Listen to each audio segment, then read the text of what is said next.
అల్లూరి సీతారామరాజు జిల్లాలోని చింతూరు ఏజెన్సీలో 2 రోజులుగా కురుస్తున్న భారీ వర్షాలకు కొండవాగులు నదులు ఉధృతంగా ప్రవహిస్తున్నాయి.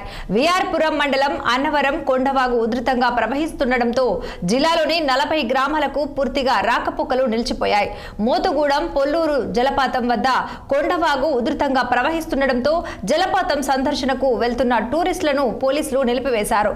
జిల్లాలోని పలు మండలాల తహసీల్దార్ కార్యాలయాల్లో అధికారులు కమాండ్ కంట్రోల్ రూమ్లను ఏర్పాటు చేశారు. వరదల దృష్టిలో పెట్టుకుని పలు గ్రామాల్లో సుమారుగా 400 మంది గర్భిణీ స్త్రీలను గుర్తించి అధికారులు అప్రమత్తం చేశారు.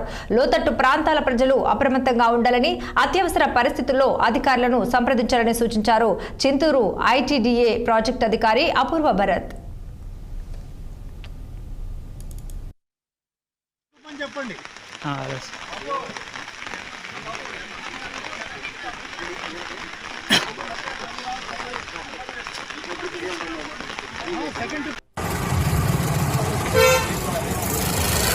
బయలుదేరదు కదా.